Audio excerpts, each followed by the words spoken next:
Hi, I am Dr. Pankaj Jariwala, practicing in Hyderabad. Today I am here to speak about atrial fibrillation and the related stroke risk. Atrial fibrillation is a condition where the heartbeat is irregular and often very fast. In people with atrial fibrillation, the two upper chambers of the heart, what we call it as the atria, do not beat effectively, and as a result blood does not get pumped out properly, and it pulls and can form clots which can then dislodge and circulate around the body. If these clots travel to the brain and blocks a blood vessel, it can trigger a stroke.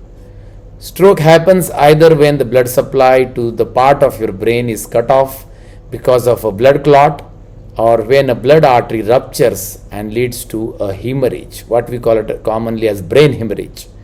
Stroke is a leading cause of death and disability worldwide, but the most strokes can be prevented by addressing a small number of key risk factors. It is very important to know about atrial fibrillation because if it is left untreated, atrial fibrillation is a major risk factor for the stroke. If you have atrial fibrillation, you are 5 times at high risk of developing a stroke. With the right treatment, the risk of atrial fibrillation related stroke can be reduced, and strokes caused by atrial fibrillation are more likely to be fatal or can sometimes lead to serious disabilities. So, how to recognize the symptoms of atrial fibrillation? So, for many patients, atrial fibrillation is asymptomatic or without any symptoms and is only detected by clinical examination or with an electrocardiogram. So, other people may experience one or more of symptoms like general fatigue, rapid and irregular heartbeat, fluttering or thumping in the chest, dizziness or lightheadedness, shortness of breath and anxiety, weakness, faintness or confusion or fatigue when exercising. And these days some of my patient has made me ECG through some of the smart watches which tracks the ECG, and then they diagnosed by me when they have sent me through the PDF format. So these are the different ways of diagnosing atrial fibrillation, and diagnosis can be done by checking your pulse also, when you can help to detect the atrial fibrillation. Some of the wearable devices, as I was discussing, monitor heart rates like Goki Vital ECG tracker and can help you identify irregularities. If your pulse rate is consistently lower than 60 or higher than 100, then you should speak to your cardiologist or a doctor which you know, and your doctor may decide to conduct some tests to make an accurate diagnosis.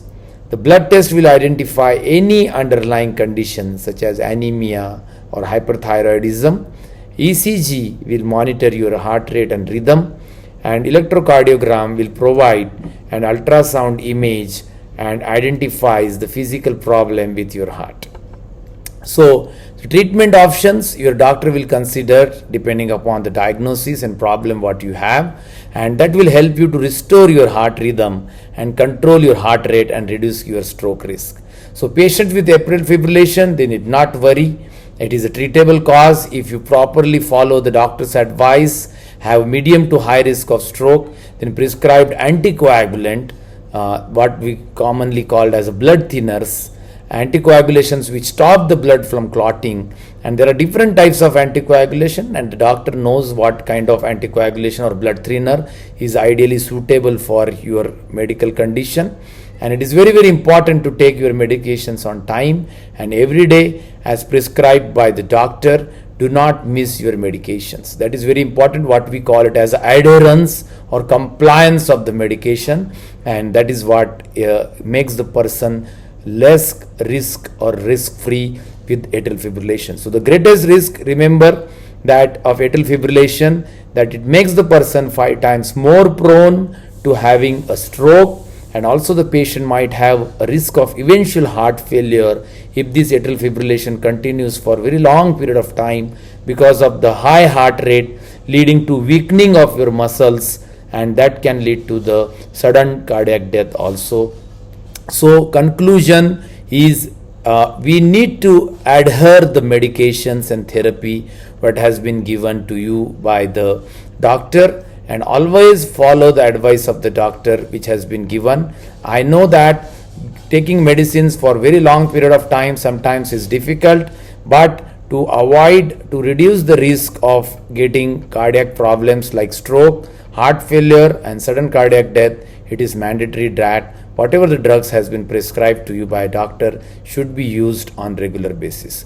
Thank you very much. Stay safe, stay healthy.